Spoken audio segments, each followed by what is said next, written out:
धीमहि धियो यो नः प्रचोदयात्।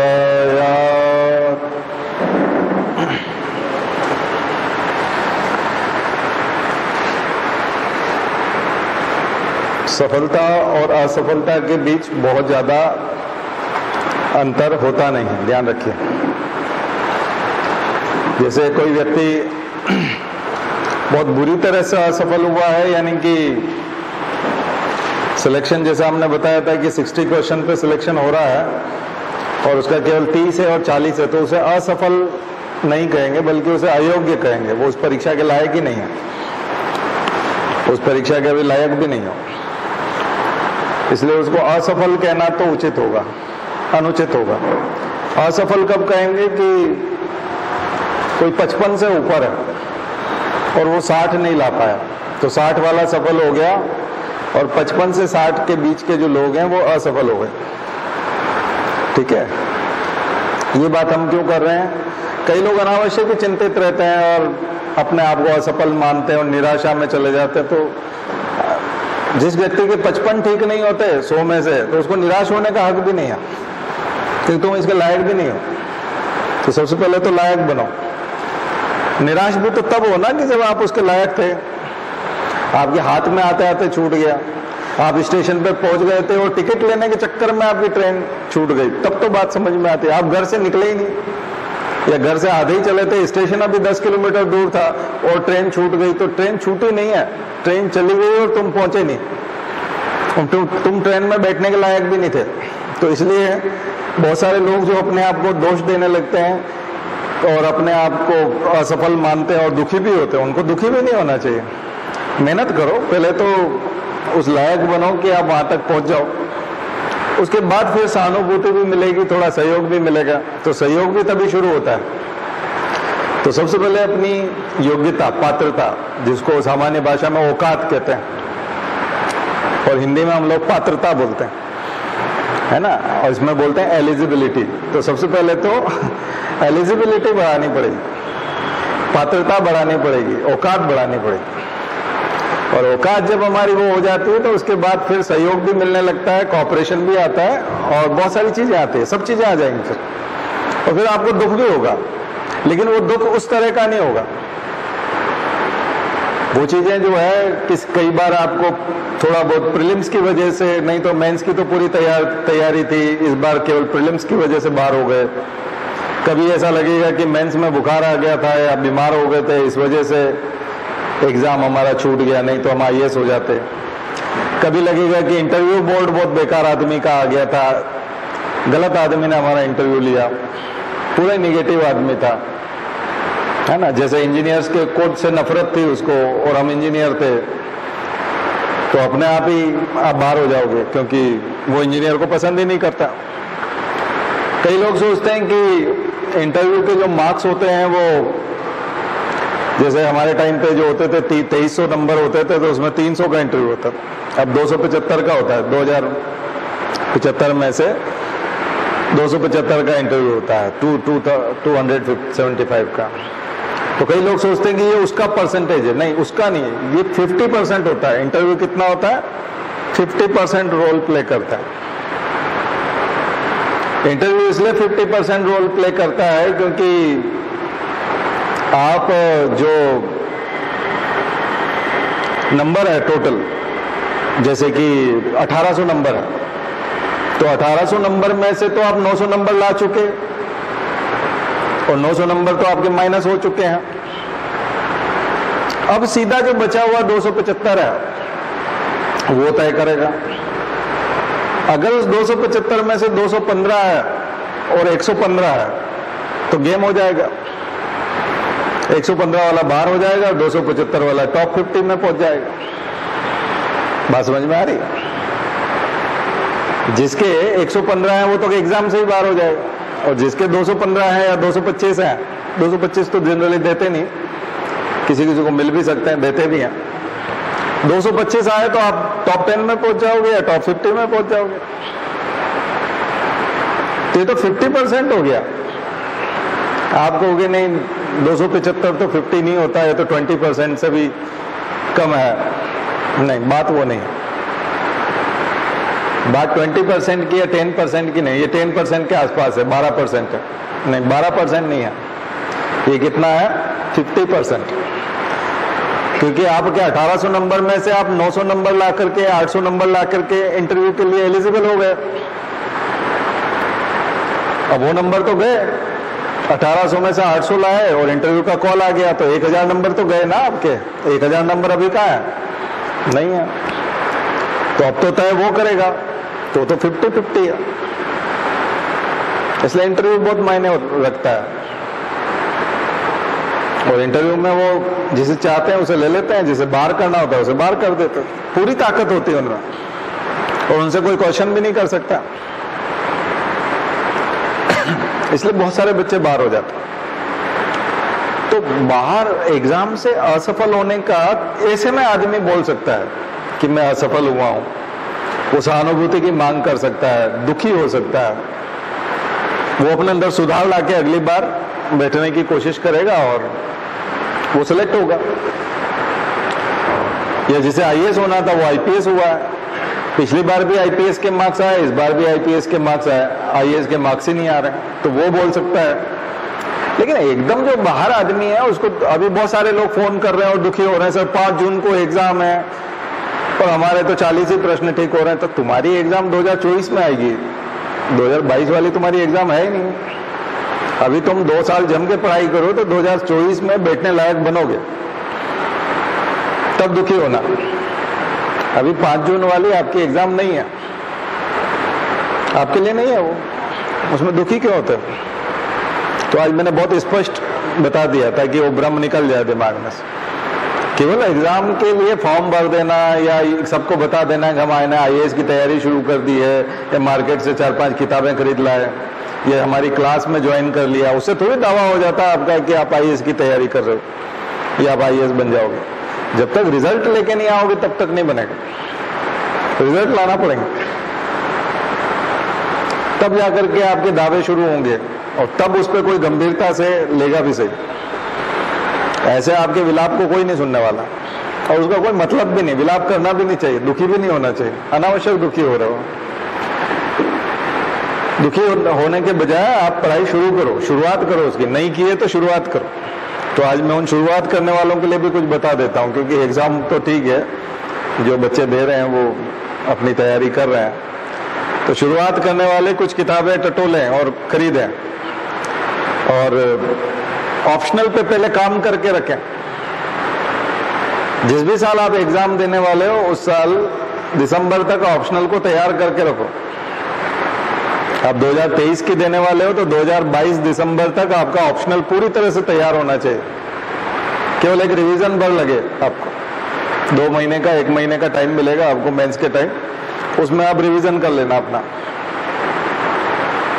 बस इतना काम बाकी रहे, रिवीजन बाकी रहे, बाकी तो आप पूरी तैयारी करके रखो ऑप्शनल की। तो ऑप्शनल पूरा तैयार करो दिसंबर तक, तब जाकर के आप मई जून में जो 2023 में एग्जाम है उसके लिए लायक बनोगे। अगर आपका ऑप्शनल अधूरा है और आप प्री की तैयारी करने लगे हो, ये केवल जीएस पे ही ध्यान दिए जा रहे हो, तो फिर वो साल आपका नहीं है, 2023 आपका नहीं है, क्योंकि ऑप्शनल आपको नीचे ले जाएगा। तुक्का नहीं चलता है, परफेक्शन लगेगा। टेस्ट दे दो 10 बार 20 बार और उसमें खूब सारे नंबर आ जाएं, तो फिर मेंस में भी आ जाएंगे, फिर आ जाएंगे। आपने अगर टेस्ट में नंबर लेके नहीं आए और अंदाज लगा रहे नहीं हम तो अच्छा ही लिखते हैं और हम तो जब भी लिखते हैं तब जोरदार ही लिखते हैं, ऐसा कुछ नहीं होता है, फालतू बातें हैं, सब भ्रम है, मन का भ्रम होता है, कुछ नहीं होना जाना है आपका। इसके बजाय अपना दूसरा तैयारी करो जो आसानी से निकल सकता है। तो भ्रम पालने की जरूरत नहीं है, किसी भी प्रकार का भ्रम पालने की जरूरत है। हाँ, ये मैं नहीं कहता कि कोई व्यक्ति लायक और नालायक होता है, नहीं, कोई भी लायक बन सकता है, मेहनत करके लायक बन सकता है। गॉड गिफ्टेड नहीं है और आपको लगता है कि आपके साथ प्रकृति ने, भगवान ने उतना न्याय नहीं किया और अभी तक सफलताएं आपको उस तरह से नहीं मिली, तो आप मेहनत करो, उस लायक बन जाओगे, ऐसा कुछ नहीं है। लेकिन ये उम्र का क्राइटेरिया भी है, 21 साल से लेकर के और 35 साल के आसपास जाकर के रिजर्वेशन वाले 35 तक दे पाते हैं, जनरल वाले 32 तक। तो ऐसा करके उसका एक लिमिटेशन भी, ऐसा ना हो कि योग्यता के विकास में 15-20 साल लग जाए, तो वो उम्र भी निकल जाती है। कई लोग योग्यता विकास बहुत धीरे धीरे करते हैं, तो वो भी फास्ट करना पड़ेगा। योग्यता का विकास आमूलचूल परिवर्तन करना पड़ेगा जिंदगी में। तो जिंदगी जीने के तरीके में पूरा बदलाव करेंगे तब जाकर के जल्दी परिवर्तन आता है। तो कैसे होता है मैंने बताया था, दिखना भी चाहिए, दिखेगा भी सही। आपको रोज ही कोई बेवकूफ बना जाता है, रोज आप गाड़ी से टकराते टकराते बचते हैं, रोज आप जूते खाते खाते बचते हैं, ऐसे काम करते हैं, तो इसका मतलब है कि पढ़ाई हो नहीं रही है। और पढ़ाई हो रही है तो फिर वो रिजल्ट में भी आता है। आप किसी को फोन करते हो तो काम हो जाता है, उससे ऊर्जा निकलती है और वो फिर पढ़ाई में काम आती है। उससे पढ़ाई ज्यादा होती है, पढ़ाई ज्यादा होती है तो फिर आपके फोन करने से काम हो जाते हैं। पुलिस वाला एक उदाहरण बता देता हूं। एक समय है कि आप बाइक लेके जा रहे हैं, स्कूटी लेके जा रहे हैं और पुलिस वाले ने रोक लिया और आधा घंटे तक बहस भी हुई और 2000 रुपए भी लिए और चालान भी बना दिया, या नहीं भी बनाया तो 2000 रुपए भी ले लिए और बड़ी मुश्किल से माफी वाफी मांग करके आप निकले। और एक आध बार डर भी दी उसने, पुलिस वाले। अब ऐसे समय में अगर आपने पढ़ाई की और आपको बहुत सारी चीजें याद हो गई है तो अब आपका सिलेक्शन नहीं हो सकता। सिलेक्शन इसलिए नहीं हो सकता क्योंकि वो पढ़ाई आपकी जिंदगी में आई नहीं है, वो किताबों में ही रह गई है। पढ़ाई जब जिंदगी में आएगी तो पर्सनालिटी में आएगी, और पर्सनालिटी में आएगी तो आप जवाब देना सीखेंगे, बात करना सीखेंगे। तो इस बार अगर थोड़ी बहुत पढ़ाई हुई है तो आपकी गाड़ी जब वो रोकेगा तो 5 मिनट में आप उसको समझा बुझा करके और गाड़ी छुड़ा लेंगे और पैसा नहीं देंगे और आप निकल जाएंगे। इसका मतलब आप प्रीलिम्स के लायक हुए हो थोड़ा बहुत। आया समझ? वो पर्सनालिटी में आएगी तैयारी रोजमर्रा की जिंदगी में। और तीसरे नंबर पे जब तैयारी हो जाएगी तो फिर वो आपकी गाड़ी को रोकेगा नहीं, आपको देख के नहीं रोकेगा, ये आपकी बॉडी लैंग्वेज को देखेगा और वो आप केवल 5 सेकंड बात करोगे, 5 से 10 सेकंड में उसको कहोगे कि मुझे जाने दो। वो कॉन्फिडेंस दिखता है और उसमें जब आप उधर सफल हो गए तो इधर भी हो जाओ। ये मैंने आपको क्रॉस चेक करने का एक तरीका बता दिया कि पढ़ाई जिंदगी में कैसे आती है, आपके व्यक्तित्व का निर्माण करती है, आपको ऊंचा उठा देती है और डिसीजन मेकिंग में आ जाती है। ऐसे होता है रिजल्ट। और ऐसे कुछ लोग जो बन भी जाते हैं और उनका व्यक्तित्व विकास नहीं हो पाता तो नौकरी करके भी खास नहीं कर पाते कुछ, वो दब्बू से डरे डरे से सहमे से जिंदगी भर। तो उनको वैसी जिम्मेदारियां भी नहीं दी जाती, जिंदगी भर उनको फिर सामान चपरासी जैसे ही रखा जाता है, उसकी औकात चपरासी जैसी होती है, बनने से भी कुछ नहीं होता। डेरों IAS चपरासी जैसे ही रहते हैं पूरी जिंदगी पर, लात खाते रहते हैं, डांट खाते रहते हैं, हमेशा उनको हर कोई हंसी उड़ाते रहता है, तुमसे नहीं हो, हटो तुम यहां से, जाओ तुम चले जाओ। IAS होने से ही सब कुछ नहीं होता।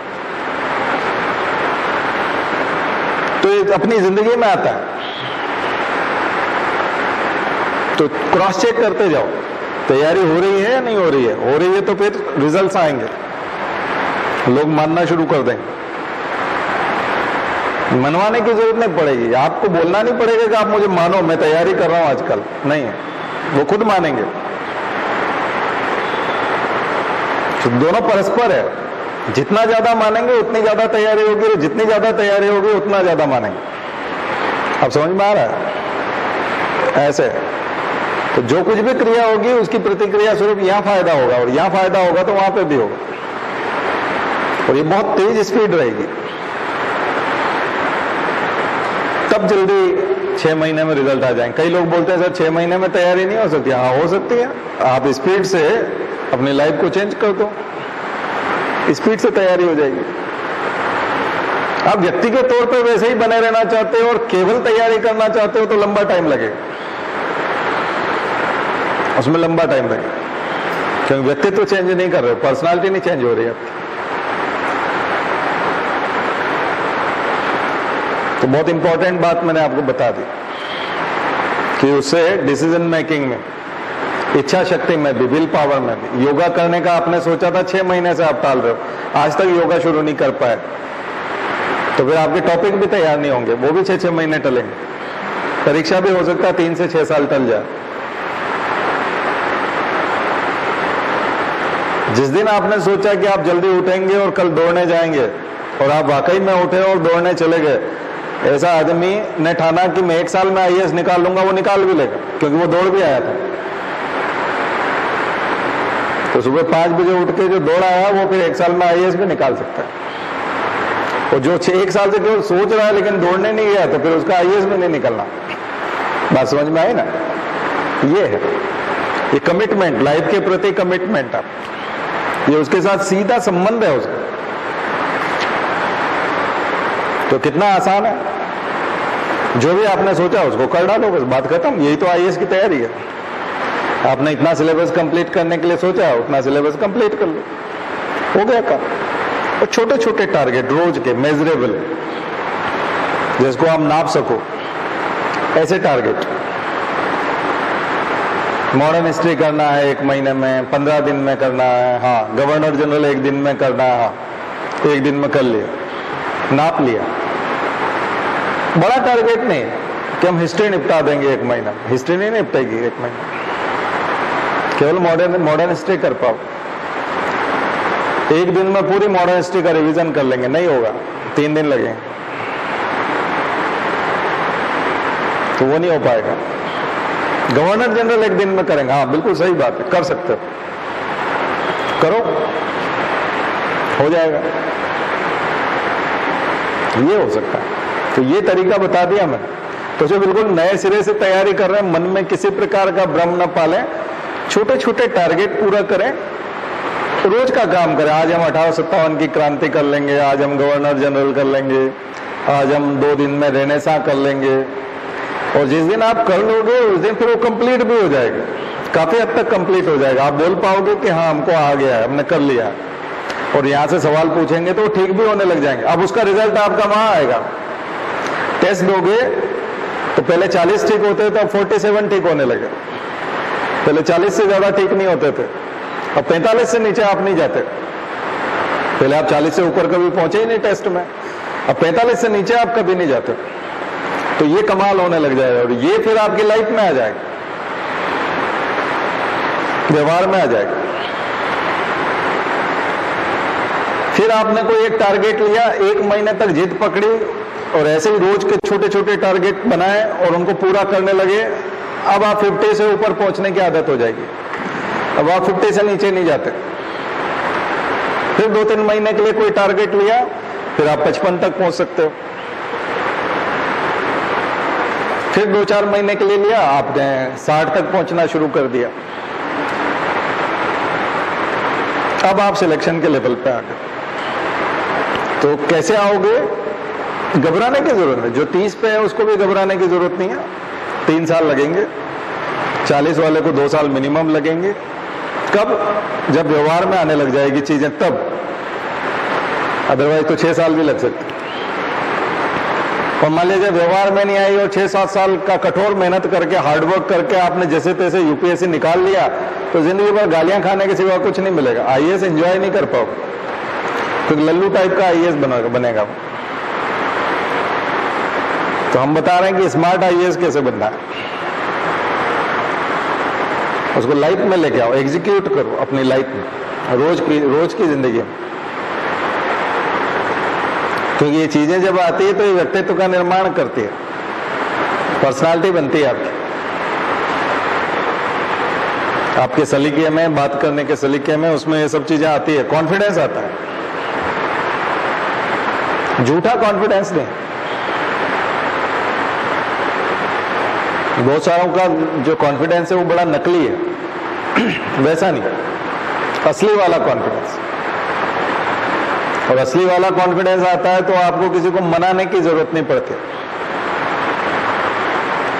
जब हम झूठ बोलते हैं तब मनाने की जरूरत पड़ती है। झूठे वाली चीजों में हम सब में मनाने की जरूरत पड़ती है।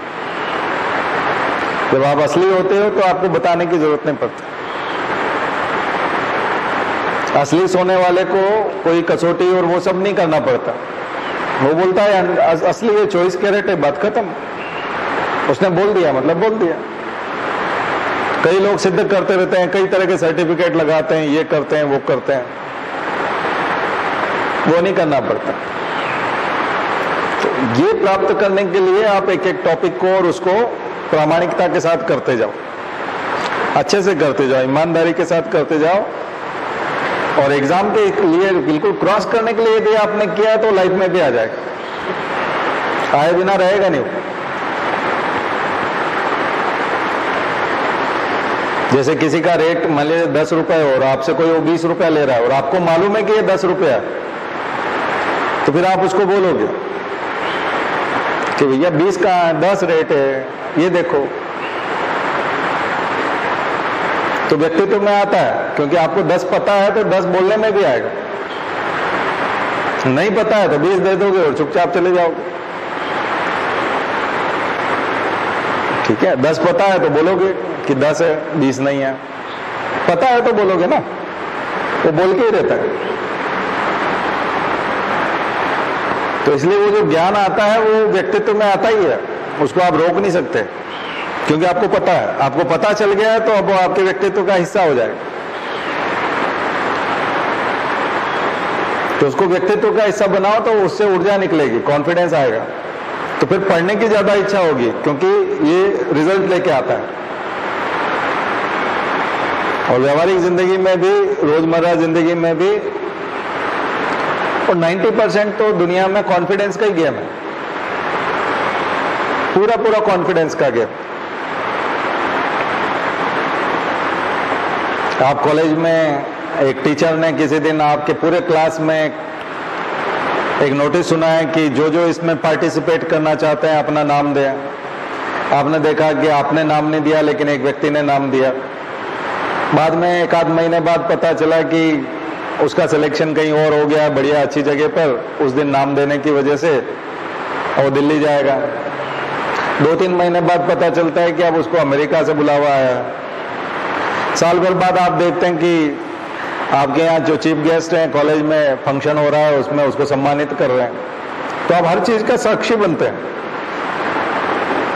उस दिन आप संकोच करके, जिस दिन क्लास में हाथ खड़ा करना था और नाम लिखवाना था, आपके मन में डायलेमा था, आपको लगा नाम दें, पता नहीं कौन क्या सोचेगा, लेकिन एक व्यक्ति ने सोचा नहीं, उसने हाथ खड़ा कर दिया, मैं अपना नाम बताओ, उसने नाम बता दिया, बस गेम हो गया।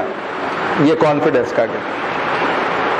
वो जो लास्ट में प्राइज मिल रहा है और तारीफ हो रही है और सम्मान हो रहा है, वो उस दिन जो हाथ खड़ा करने के समय में जो हिम्मत जुटाई थी, घोषणा की थी, खुद के होने की घोषणा कि मैं हूं और मैं करूंगा, बस हो गया। उससे वो हिम्मत आती है, हाथ उठाने की हिम्मत आती है तैयारी करने से। ये कौन करेगा? मध्य प्रदेश में 52 कलेक्टर हैं, लाइन से बैठे हैं, ऐसे कौन करेगा भाई? उसने कहा मैं करूंगा। तो ये सीएम या जो चीफ सेक्रेटरी होते हैं तुरंत बोलते हैं तो ये फिर ये समिति बन रही है, उसके अध्यक्ष रहेंगे, और कौन है, चलो तुम सदस्य बन जाओ, तुम सदस्य बन जाओ। तो जिसने पहले हाथ खड़ा किया वो अध्यक्ष हो गया।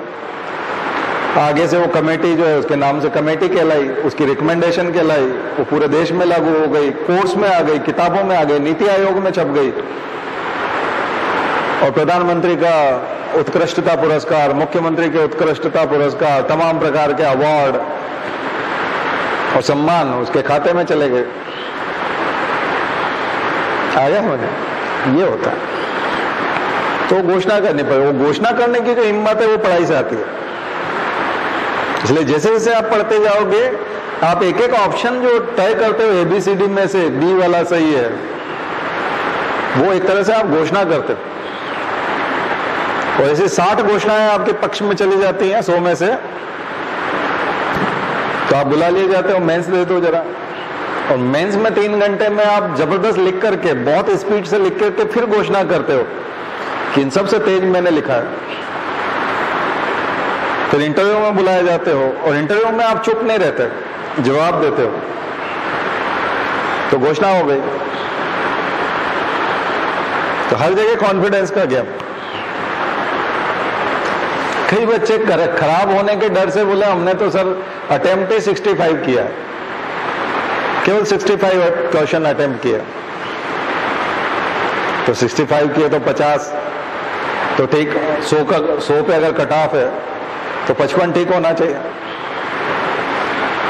54 तो ठीक होना ही चाहिए, क्योंकि 65 ही आपने अटेम्प्ट किया तो माइनस हो जाएंगे, 3-4 तो कैंसिल हो जाएंगे, और 100 कट ऑफ है तो 50 तो आपको जरूरी है आफ्टर नेगेटिव मार्किंग, 50 क्वेश्चन तो ठीक होने ही चाहिए ना। तो 1/3 जो है आपका 1/3 जो है वो कट जाएगा, तो 4 क्वेश्चन यानी 54 तो ठीक होना ही चाहिए 65 में से, तो उसकी प्रोबेबिलिटी तो बहुत कम होती है। तो 65 अटेम्प्ट करने वाला तो बाहर हो ही रहा है पक्का, क्योंकि 10-12 गलतियां तो करेगा ही करेगा, और 10-12 गलती करेगा तो वो कहां पहुंच जाएगा 51-52 पे, और वो बाहर हो जाएगा। इसका मतलब है कि वो घोषणा करने से डर रहा था, ABCD में से टिक लगाने से ही डर रहा था, वो घोषणा करने में कमजोर हो गया। तो वहां उसके बाहर होने का कारण है डर। नेगेटिव मार्किंग से इतना भी क्या डरना, 70-80 करोगे तब जाके चांस बनेंगे ना, 75 से नीचे तो चांस बहुत ही कम बनेंगे। फिर आपको कैसे पता? दरअसल आपको 25 से ज्यादा प्रश्नों के बारे में पता नहीं होता, कितना भी धुरंधर हो। यूपीएससी के 100 क्वेश्चन में से 25 से 30 प्रश्न ज्यादा से ज्यादा एक्यूरेट, जिसके बारे में वो बोल सकता है कि बिल्कुल 100% सही है। 25 से 30 से ज्यादा नहीं बोल सकते आप। तो 25 से 30 से क्या होगा, 30 के 60 नंबर बनेंगे, 100 थोड़ी बनेंगे। सिलेक्शन होगा क्या? ऐसे आप कहोगे नहीं, हमको जब तक 100% विश्वास नहीं होगा हम टिक नहीं लगाएंगे, तो वो तो 30 से ऊपर आप कभी भी नहीं पहुंचोगे, चाहे 5 साल तैयारी कर लो, 5 साल बाद भी आप 30 पे ही रहोगे, यानी तुक्का तो आपको लगाना ही पड़ेगा। अब ये है कि कितना अच्छा तुक्का लगाएंगे, गेस कितना अच्छा करेंगे, नॉलेज के बेस पे गेस करेंगे या ऐसे ही हेड टेल के हिसाब से। तो इसका मतलब जो हिम्मत नहीं कर सकता वो तो यूपीएससी का प्री कभी नहीं निकाल सकता। यूपीएससी की प्री हिम्मत वाले की निकलती है, जो रिस्क लेना जानता है, जिसको नहीं पता है कि ये सही है, उसके बावजूद भी टिक लगा के आएगा, एग्जाम तो उसी का निकलेगा। ठीक है, अब 80 टिक करेगा, 80 टिक लगाएगा, और मान लिया जाए 57 भी ठीक हो गए तो काम चल जाएगा उसका।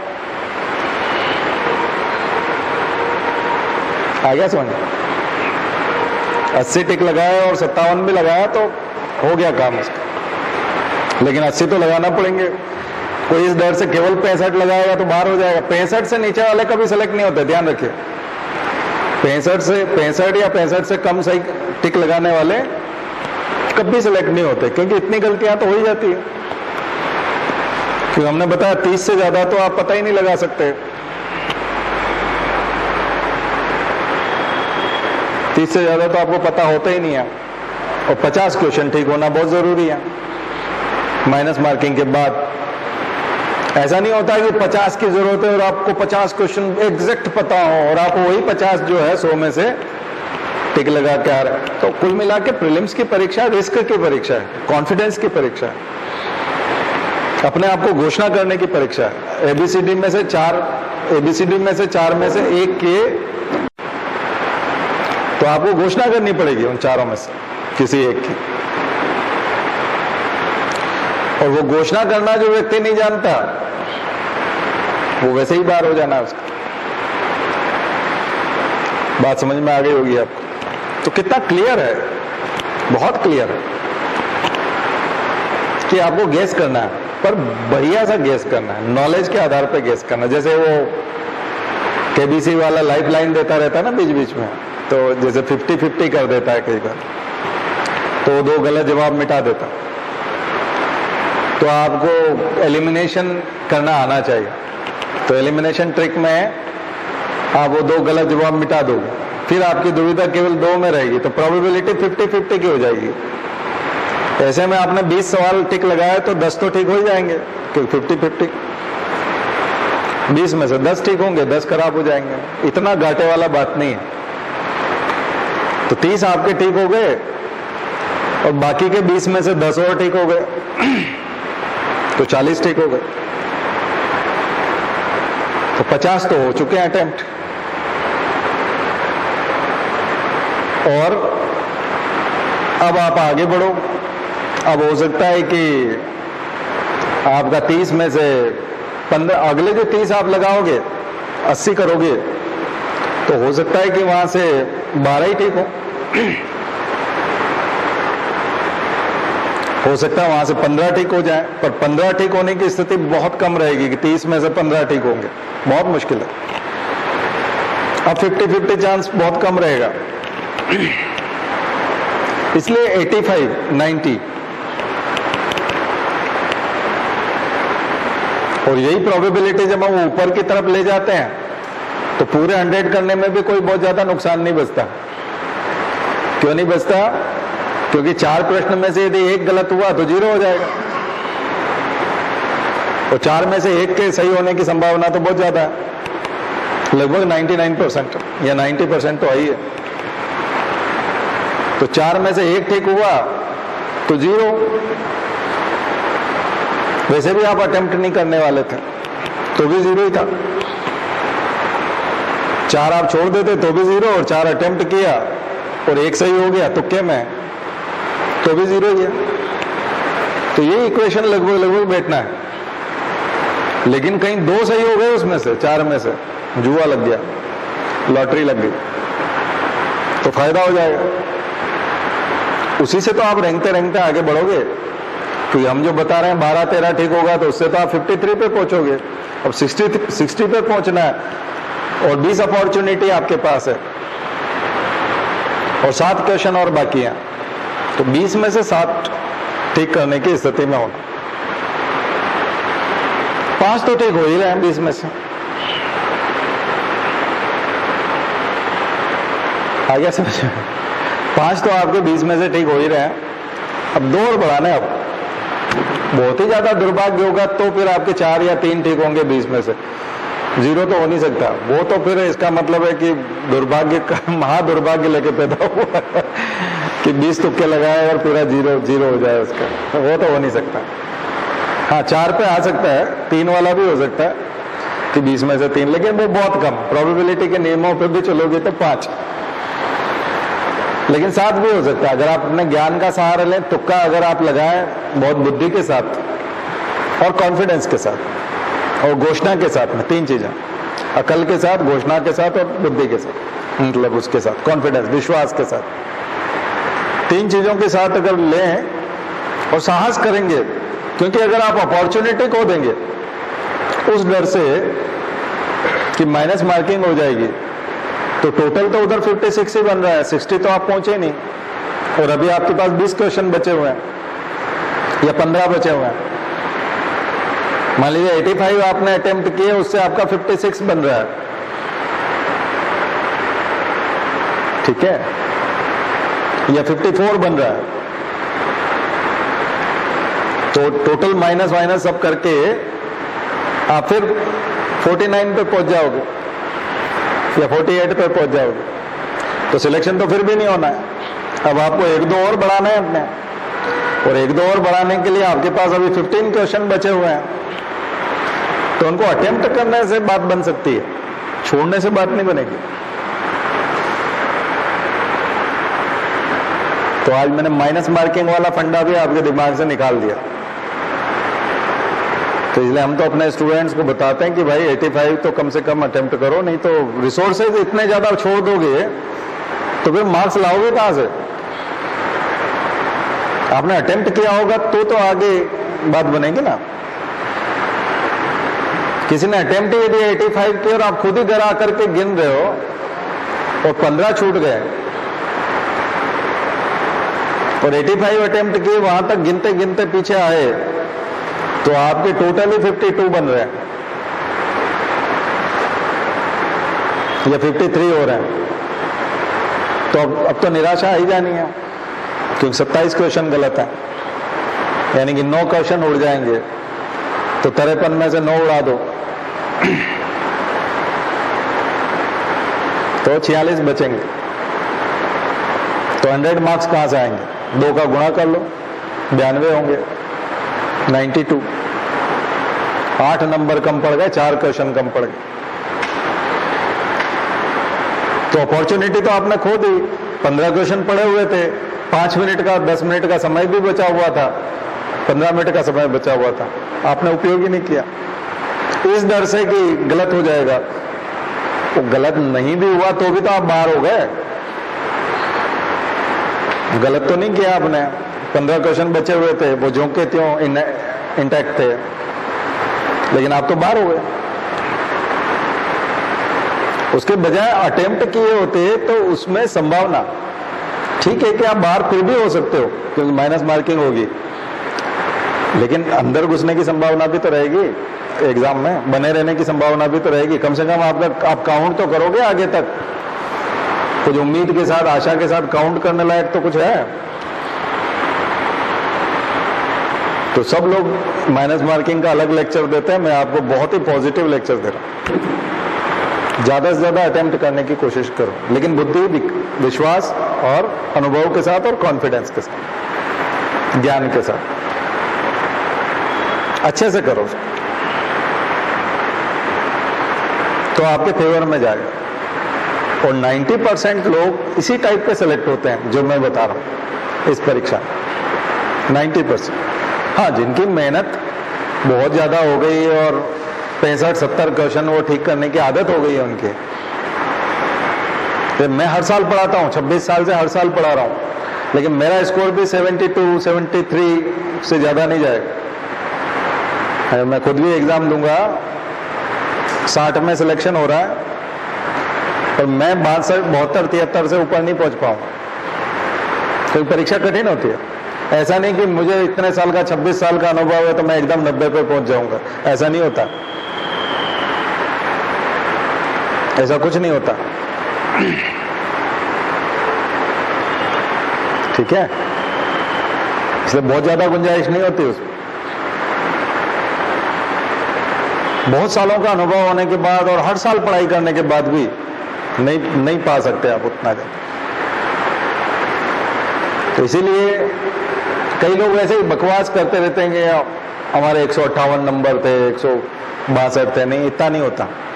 हाँ, 140 तक पहुंचेंगे, 70, 140 तक पहुंचते हैं बच्चे, जिनका 5वां 6वां अटेम्प्ट होता है और रात दिन एक किए हुआ। 6 साल से एक भी शादी में नहीं गए, 6 साल से किसी मेहमान से नहीं मिले, हमने ऐसे बच्चे देखे। 6-6, 7-7 साल से किसी से मिलते ही नहीं, एक आध गैप भी कर लेते हो इस बीच में, अटेम्प्ट बचाने के चक्कर में 1-2 साल का गैप भी कर लेते।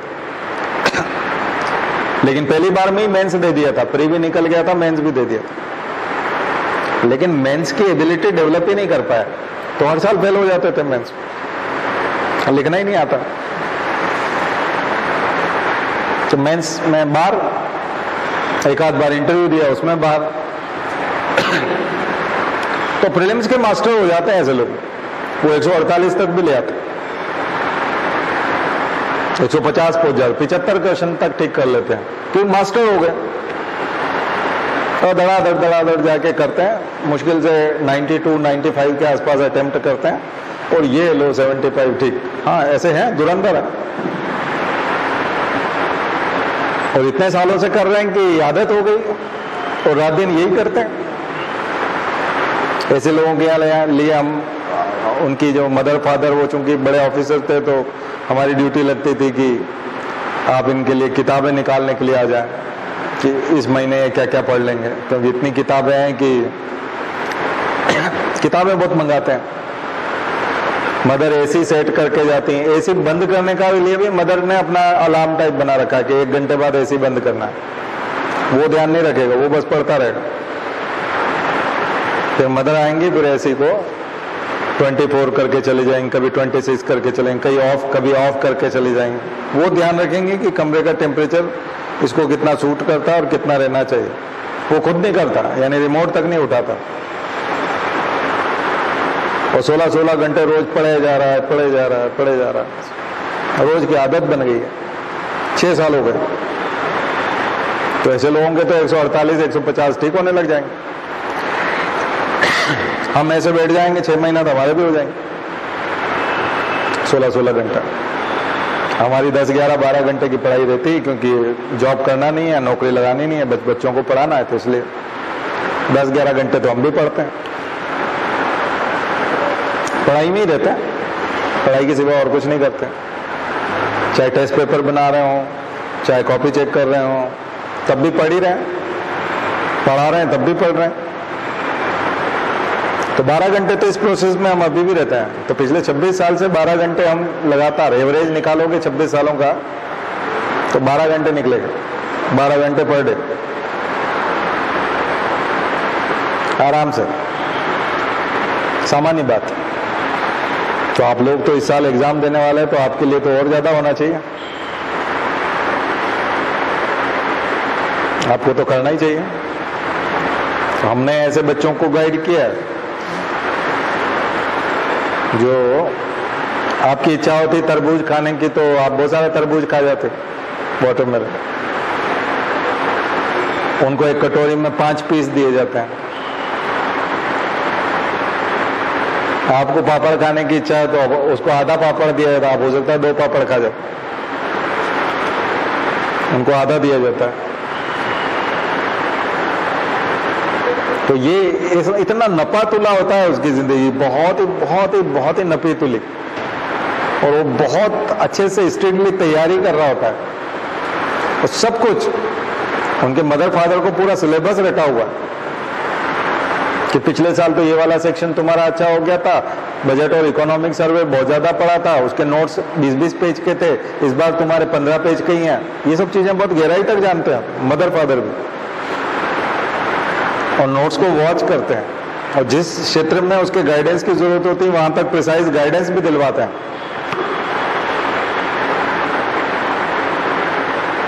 और किसी किताब की जरूरत है और भोपाल में नहीं मिलती तो आदमी को बिठा देते हैं शताब्दी में कि रात को 12 बजे पहुंच जाओगे दिल्ली, और कल सुबह में खरीद के वापस बैठ जा दूसरी ट्रेन में, तो रात तक वापस आ जाओ।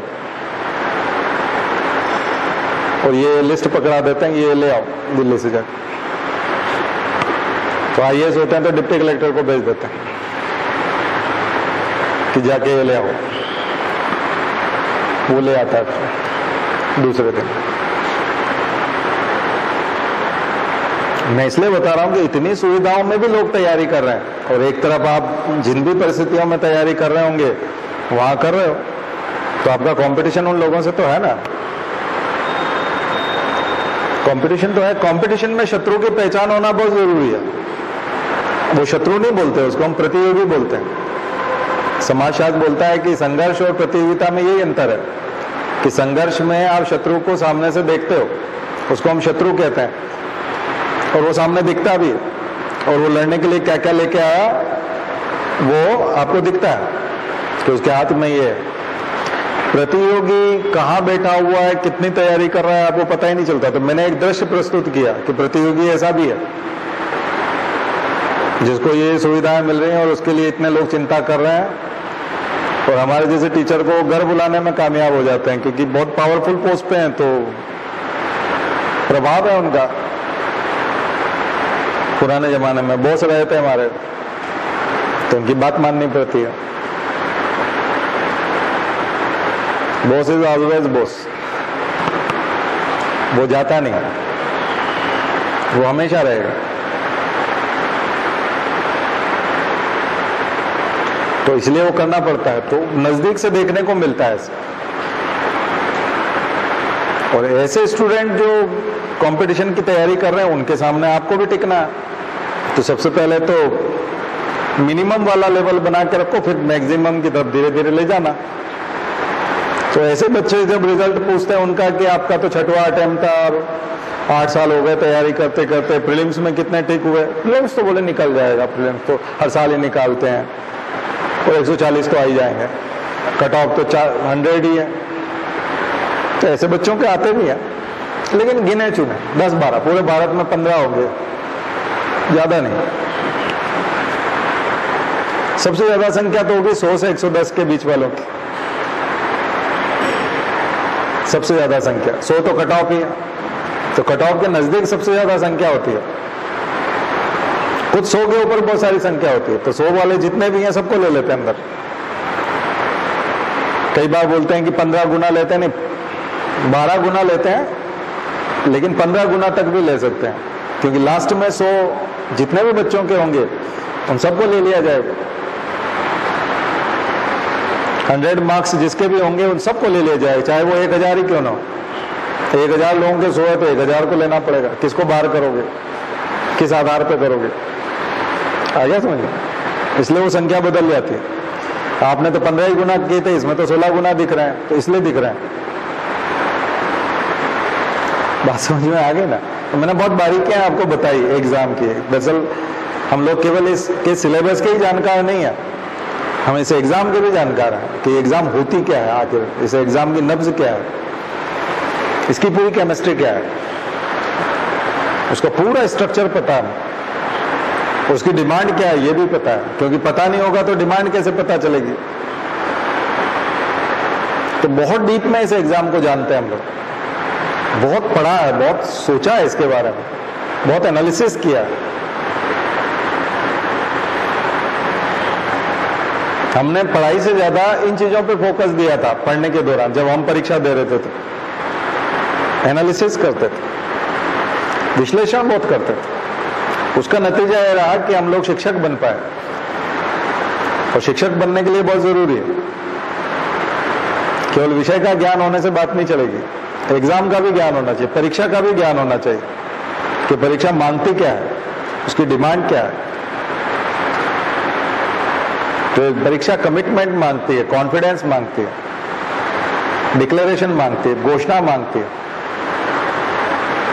संकल्प मांगती है, कंटिन्यूटी मांगती है, पेशेंस मांगती है। हारने के बाद आप गिर नहीं सकते, टूट नहीं सकते, फिर से ज्यादा ताकत से उठ के खड़ा होना पड़ता है, बड़ा झपट्टा मारना पड़ता है, पलट करके मारना पड़ता है। मार खाई कोई बात नहीं, लेकिन इस बार जब हम पलटेंगे तो उससे दुगनी तरह से मारेंगे। वो गुस्सा होना चाहिए,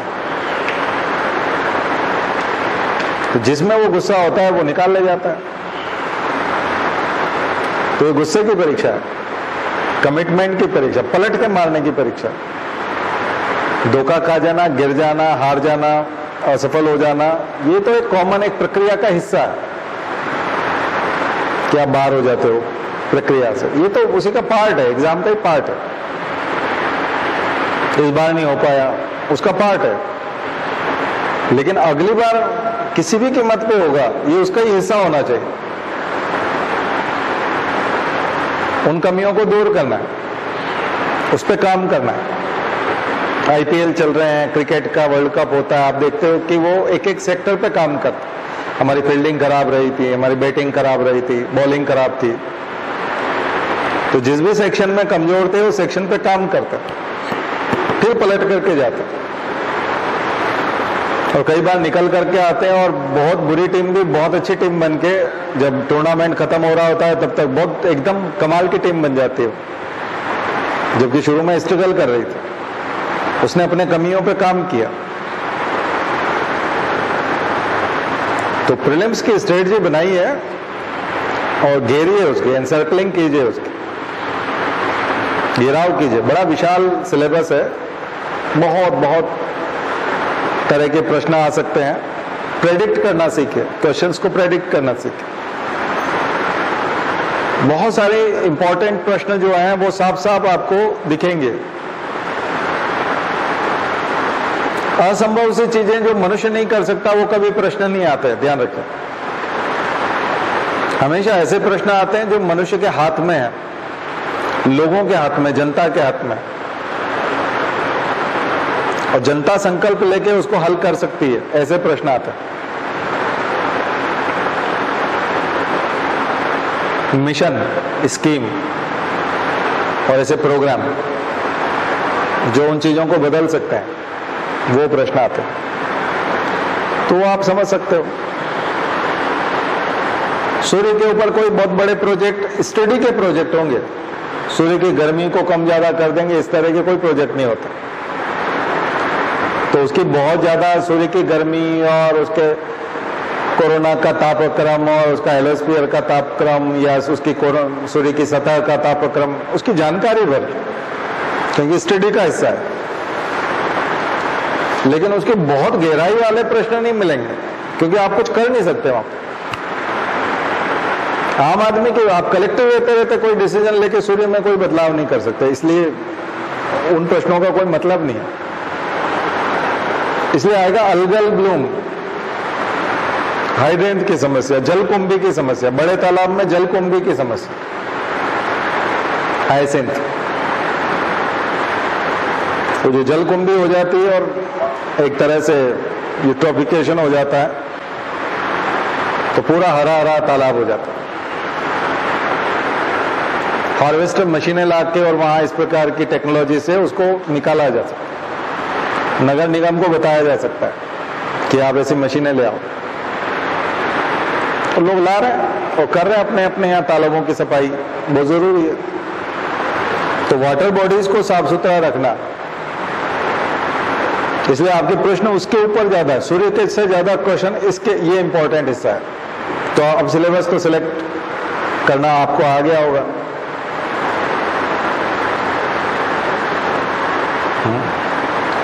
इसलिए अंटार्कटिका में अगर एनिमल्स की कोई प्रॉब्लम है, उसके बजाय आपके यहाँ जंगल में, नेशनल पार्क में जो कंजर्वेशन है वो ज्यादा इंपॉर्टेंट है, क्योंकि वो आपके हाथ में।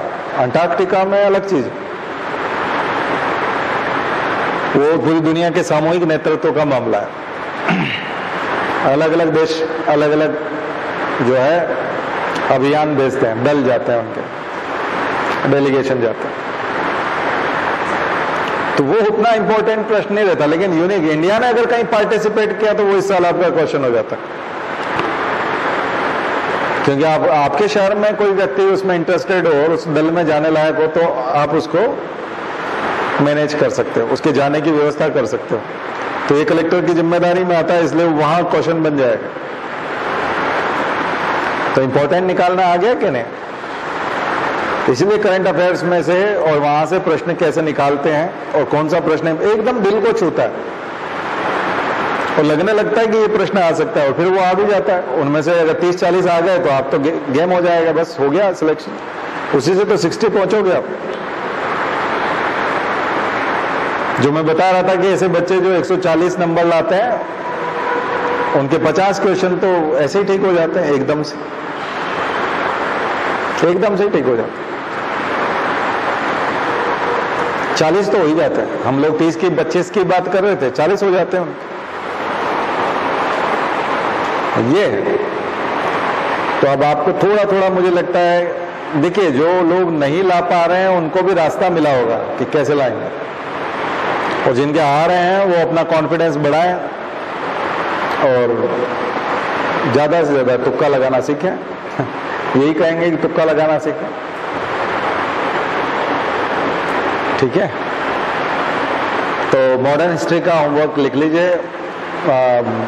वैसे अब होमवर्क नहीं लिखवाता मैं, मॉडर्न हिस्ट्री पूरा ही रिवाइज करिए, क्योंकि अगले 5 तारीख को तो एग्जाम ही है, ठीक है। और हम लोग शनिवार को मिलेंगे जरूर, लेकिन जो लोग एग्जाम दे रहे हैं वो ना आए तो ज्यादा बेटर है, क्योंकि एक दिन में कुछ कर नहीं पाओगे आप, दूसरे दिन तो एग्जाम रहेगी सुबह।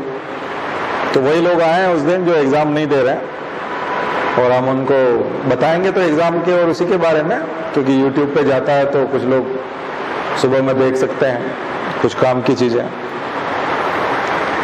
तो इम्पोर्टेंट चीजें निकालें। साल भर किन किन लोगों की चर्चा रही? सुभाष चंद्र बोस की बहुत चर्चा रही इस साल। सुभाष चंद्र बोस का होलोग्राम पिक्चर वो आपने देखा, अमर जवान ज्योति की जगह पर लगाया गया, और सुभाष चंद्र बोस को बहुत हाईलाइट किया है सरकार ने। तो सुभाष चंद्र बोस को आजाद हिंद फौज को तैयार करके जा। सरदार वल्लभ भाई पटेल 2014 से ही, जब से मोदी जी आए हैं, बहुत चर्चा में रहते हैं। तो सरदार वल्लभ भाई पटेल के ऊपर खूब चर्चा है। गांधी तो सर्वकालिक हैं, ऑल टाइम फेवरेट हैं, तो उनका तो कोई इशू नहीं है। नेहरू और गांधी तो रहते ही हैं, यूपीएससी के फेवरेट है, तो नेहरू गांधी को तो आपको तैयार करना ही पड़ता है।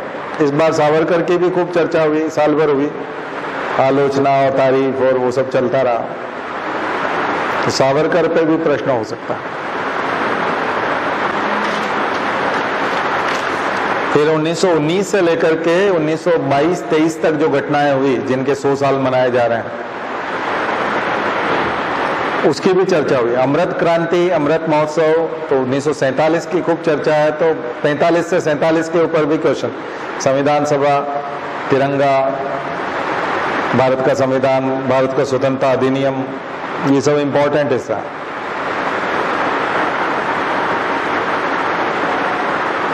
उसके अलावा जो हमेशा इंपॉर्टेंट हिस्सा रहता है, कल मैं आपको स्वतंत्र प्रेस का विकास बता रहा था, शिक्षा का विकास बताया था आपको, वुड्स डिस्पेच बताया था कल।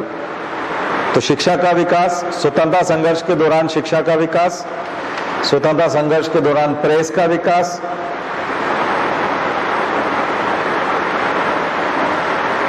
स्वतंत्रता संघर्ष के दौरान महिलाओं के लिए किए गए कार्यक्रम, चलाए गए कार्यक्रम, स्कीम, सरकारी प्रयास,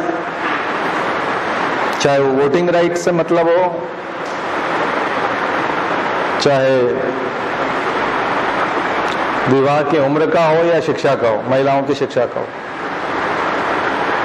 लेबर के लिए किए गए कार्यक्रम, श्रमिकों के लिए। इस साल श्रमिकों का मुद्दा लॉकडाउन के बाद से ही बहुत लंबे समय तक ये ठीक चला था, श्रमिकों के लिए, लेबर। उद्योगों में काम करने वाले लेबर, उनके लिए लेबर कोड, श्रम कानून, श्रम कानूनों का विकास।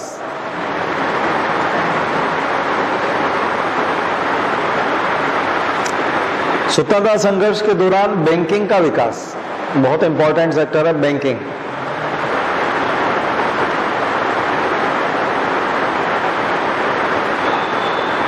दरअसल ये बैंकिंग जो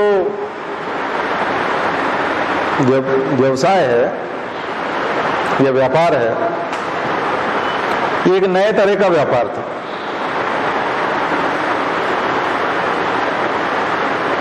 कई बार आप अगर इसको बहुत गहराई से देखेंगे तो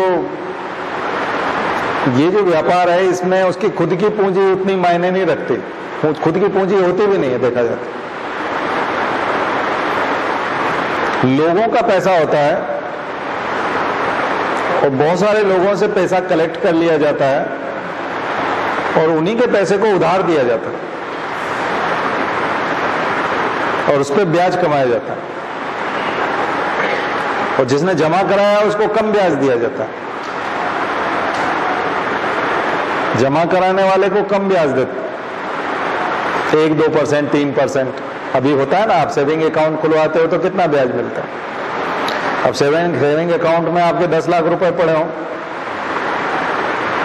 तो 3% ब्याज, कितना कम होता है? एक साल में 3% बढ़ेगा, तो 1,000 रुपए पे 3,000 रुपए बढ़ेंगे, या 2,000 से 3,000, 3,500। फिक्स डिपॉजिट होगा तो 5,000, और 1 लाख का 5,000, या 1 लाख का 3,000, तो 10 लाख का 30,000, तो 30,000 रुपया कुल बढ़ेगा आपका।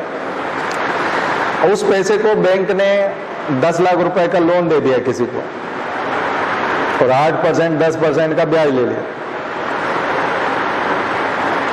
तो उसने 1 लाख के ऊपर 10,000 रुपया लिया एक साल में, तो 10 लाख पे 1 लाख रुपया ले लिया, तो उधर 30,000, इधर 1 लाख रुपया, तो 70,000 रुपए का मार्जिन है। ये बैंक की कमाई है। और ये ही देखा जाए तो मनी मल्टीप्लायर भी है, इसी को मल्टीप्लायर इफेक्ट कहते हैं। मल्टीप्लायर इफेक्ट यही है जो पिछले साल पूछा था प्री में। मल्टीप्लायर ये कि वास्तविक पूंजी कितने थे, बोले 10,000 थी, 10 लाख थी। दूसरे को कितने थे, बोले 10 लाख रुपए थे।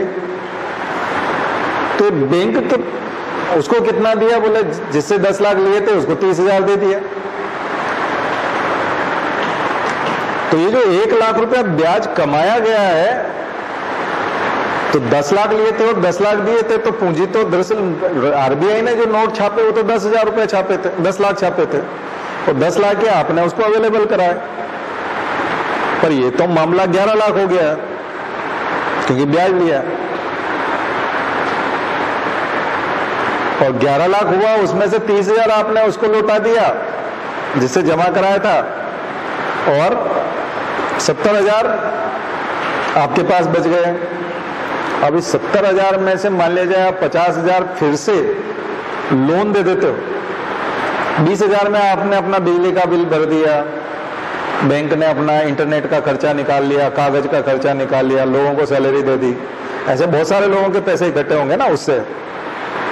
लेकिन 50,000 आपके बैंक के पास बच गया और वो मेन स्ट्रीम में आ गया, पूंजी बाजार में आ गया, और वो इंडिया के मनी मार्केट में है, और वो सप्लाई होने लगा। किस तौर पे?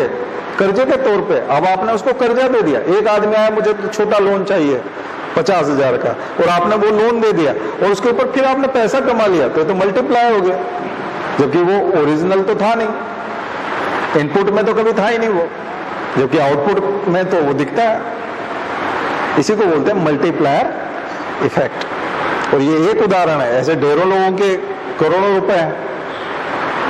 आपके दादाजी रिटायर हुए मान लिया जाए, और उनको एक साथ 70 लाख रुपए मिले, वो भी तो उसी में जमा है। ये तो इसी को मल्टीप्लायर इफेक्ट कहते हैं। लेकिन ये मल्टीप्लायर इफेक्ट का होना, और पैसे का व्यापार, और लोग जमा कराएंगे और कुछ लोग उधार देंगे, और कमाल की चीज है कि आपके बैंक में 20 लाख जमा है और आप 10 लाख की कार खरीद रहे हैं, तो 20 लाख पे वो 3% देता है, और 10 लाख की कार पे आपने 2 लाख तो कैश दिया, और 8 लाख रुपया आपने लोन लिया अपनी कार के लिए, और 20 लाख आपके बैंक में जमा है, उस पर 3% मिल रहा है, और जो 8 लाख का लोन लिया है आपने कार का, उस पर आप 8% दे रहे हैं खुशी खुशी। क्यों?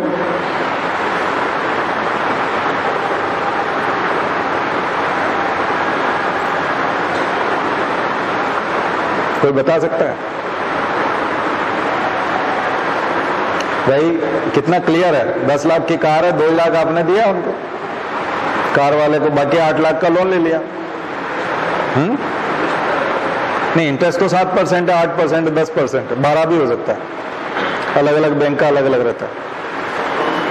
और वो तो जब जमा करा है, आपने 20 लाख जमा करा रखे हैं, उस पर केवल 3% ही दे रहा है बैंक।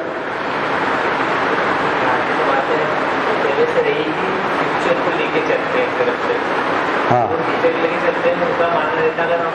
पैसा पड़ा रहेगा तो फ्यूचर में अगर हमारे को कभी पैसे की जरूरत पड़ी तो बैंक उतने जल्दी नहीं दे पाता, उसके लिए भी प्रोसेस लगती है। नहीं, एक चीज और बताएं आपको।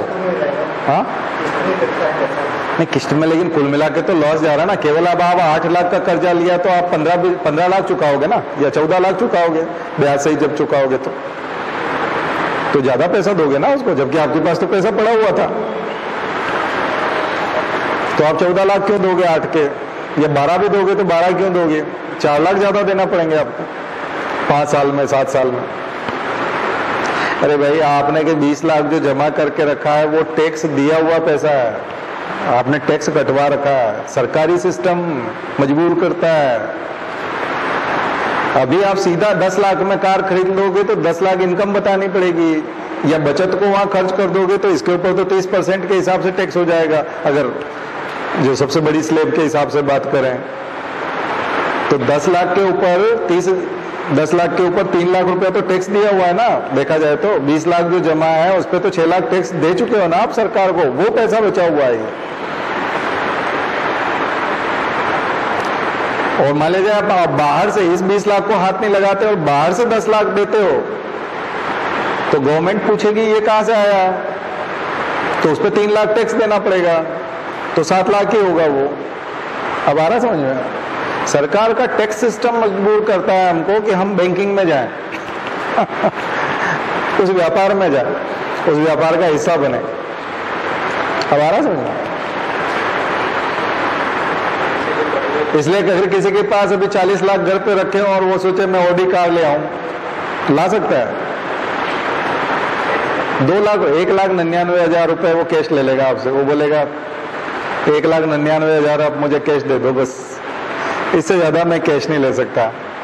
फिर आपको चेक से देना पड़ेंगे, और जिसको भी आप चेक से दोगे उसका टैक्स कटा हुआ होना चाहिए। आप कहोगे ठीक है हम 10 लाख रुपए का आपका चेक दे देते हैं, तो जैसे ही आप कार खरीदोगे और जीएसटी और इनकम टैक्स सब में वो काउंट होना शुरू करेगा, तो इनकम टैक्स वाला चूंकि इतना बड़ा सौदा है तो उस पर नजर घुमाएगा कि ये 10 लाख आया कहां से, सोर्स क्या था, वो टैक्स दिया गया कि नहीं। वो टैक्स दिया गया तो 3 लाख टैक्स बन जाएगा 10 लाख, तो 3 लाख सरकार की कमाई हो गई।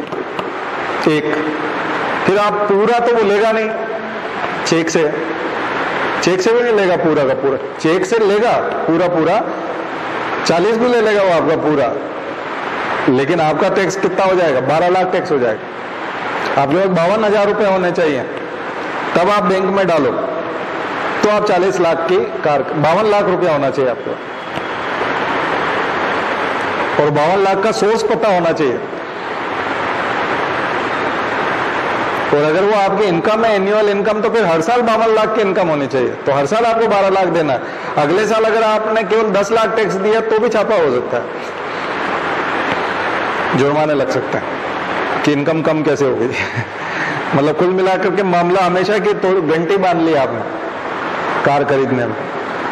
इसलिए आदमी इन सब चीजों से बचने के लिए लोन लेता है।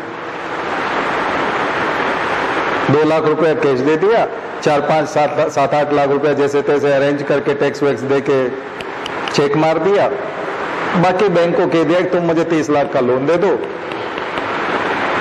वो कार चलाता है। बात समझ में आ गई? तो इसका मतलब है कि पहली बार जब बैंकिंग सिस्टम का उदय हुआ होगा और बैंकिंग का विकास हुआ होगा, तो ये सब समझो ना ऐसे, तो यहां तक पहुंच गया है। और आज ये सब बैंकें हमारे जीवन का हिस्सा हो गई, जबकि हमको साक्षात घाटा होता हुआ दिखता है, लेकिन हम फिर भी उसका हिस्सा है। आपने कहा वो बातें भी ठीक है, लेकिन वो छोटे फैक्टर है, मैंने आपको बड़ा फैक्टर बताया।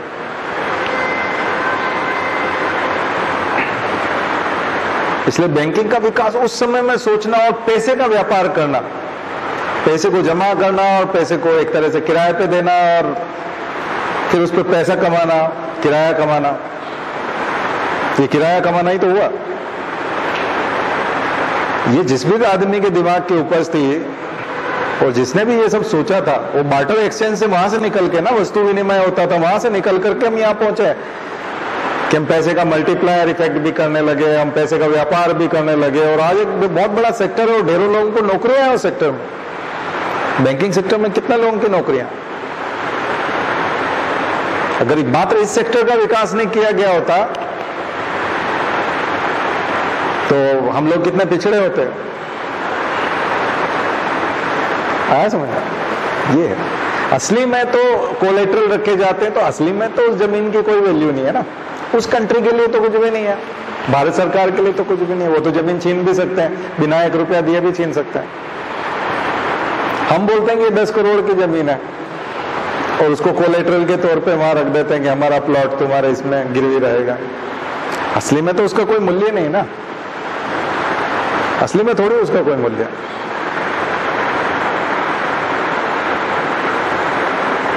वो बिकता है तो मूल्य है।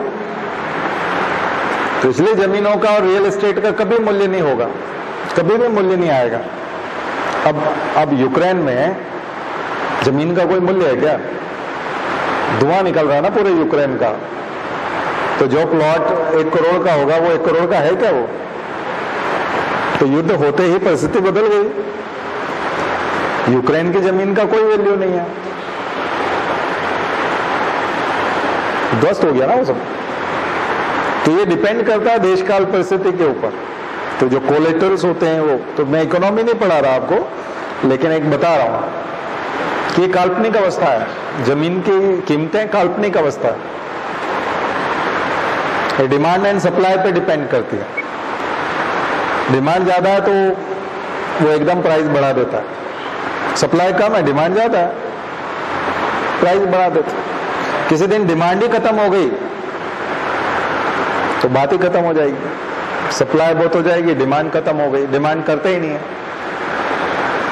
अब यूक्रेन के लोग जब वहां से भाग के गएंगे तो 1-2 सूटकेस लेके गए होंगे, ज्यादा तो कुछ ले जा नहीं पाए, बाकी सब नष्ट होने के लिए छोड़ दिया, जलने के लिए छोड़ दिया। उनको मालूम है कि सब कुछ खत्म हो जाएगा, लेकिन एक साथ आदमी पैदल पैदल जा रहा है तो कितना लेके भाग सकता है।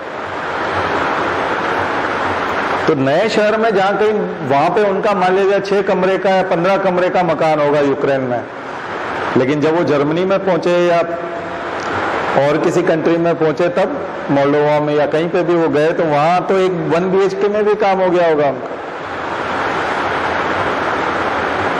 जबकि उसमें काम चल ही नहीं सकता था। वो यूक्रेन में सोच भी नहीं सकते कि हम कभी भी 1 BHK में रहेंगे, लेकिन रहे ना वो। और अगर जिसने भी 5-5 कमरों में 10-10 कमरों में रहने की आदत है, और अगर वो सब 1 BHK और 2 BHK में काम चलाने लग जाए तो सप्लाई तो यहाँ ज्यादा हो जाएगी, यहाँ पे भी डिमांड खत्म हो जाएगी, क्योंकि सब लोग 5-5 और 6-6 कमरे में रहना चाहते हैं अधिकांश लोग, इसीलिए तो डिमांड बनी हुई है। या 3 BHK चाहते हैं, 2 BHK चाहते हैं, इसीलिए डिमांड बनी हुई है। तो परिस्थितियां एकदम चेंज आती है, एकदम चीजें खत्म हो जाती है। आपके गांव में क्या क्या सामान नहीं रखा होता है, खेत का सामान भी घर में रखा होता है, गाय बैल की जरूरत होती है उसका सामान भी, जो खेती वाले लोग होते हैं उनके घर में इतना सामान रखा होता है, लेकिन यहाँ शहर में आपके पास स्टोरेज भी नहीं होता, भंडार भी नहीं होता। और आप जब शहर में आते हो तो वो छोटा सा मकान लेते हो और उसमें अच्छे से रह भी लेते हो, जरूरत की सारी चीजें भी होती है, फालतू सामान नहीं होता। तो ये तो किसी भी दिन नेचर चेंज हो सकता है ना, उपभोक्तावाद की वजह से भी चेंज हो सकता है। पहले लैंडलाइन था, अब लोगों के घरों में लैंडलाइन है क्या अभी? अब नहीं है, तो मोबाइल फोन है सबके। तो लैंडलाइन के लिए एक टेबल होती थी, उस पर लैंडलाइन फोन पड़ा होता था, उसके लिए एक केबल आती थी, तो बकायदा सब व्यवस्थाएं थी ना। आज वो गायब हो गया। तो चीजें धीरे धीरे छोटी होती जाएंगी, रोबोटिक्स आएगा, आर्टिफिशियल इंटेलिजेंस आएगी, मशीन लर्निंग होगा। ये जो सब चीजें जितनी ज्यादा बढ़ेंगी, टेक्नोलॉजी का जैसे ज्यादा डेवलप होगा, वैसे वैसे बहुत सारी चीजें आउटडेटेड होते जाएंगी। सेकंड हैंड टेक्नोलॉजी सब बाहर फेंकती चली जाएंगी, दुनिया बदलती जाएगी। तो आपके जो कोलेटरल्स है उनके प्रति बैंकों में जो कोलेटरल्स है, वो एक दिन उनका मूल्य समाप्त हो सकता है, जबकि वो पहले बहुत मूल्यवान थे। समय के साथ वो बहुत बेकार हो सकता है, उसकी कोई वैल्यू ना बचे। तो यूक्रेन के जितने भी बैंक जमीन जायदाद का कागजात लेके बैठे हुए हैं, तो वहां जब फोन करेंगे, भाई वो तुम्हारा लोन बाकी था, और ये पहली बात तो वो है नहीं कोई फोन करने की स्थिति में, लेकिन अगर जाता भी तो वो यही कहेगा ना, भैया वो कागजात जो रखे वो मकान तुम ही रख लेना, हम लोन नहीं चुका पाएंगे। तो बैंक ऐसे बहुत सारे मकानों का क्या करेगा, किसको सेल करने जाएगा? या एक आदमी के पास एक मकान भी है तो वो सेल नहीं कर पा रहा अपना खुद का मकान, तो बैंक हजारों मकान सेल कैसे करेगा? इसी को सब प्राइम क्राइसिस कहते हैं। अमेरिका में आ चुका है, दुबई में आ चुका है, चीन में आ चुका है, यूक्रेन में ये आ गया, रशिया में हो गया, भारत में आना बाकी है, श्रीलंका देख ही रहे हो। सब देशों में आएगा ये, सभी देशों में आएगा, क्योंकि जमीन का कोई मूल्य नहीं है। ध्यान रखिए, वो फर्जी मूल्य बढ़ाया गया। मूल्य हमेशा उसका होता है, ब्रेड का मूल्य है, क्योंकि ब्रेड से पेट भरता है। कपड़े का मूल्य क्योंकि उसको आप पहनते हो। मोबाइल का मूल्य क्योंकि उससे पढ़ते हो और बात करते हो, वो जरूरी है।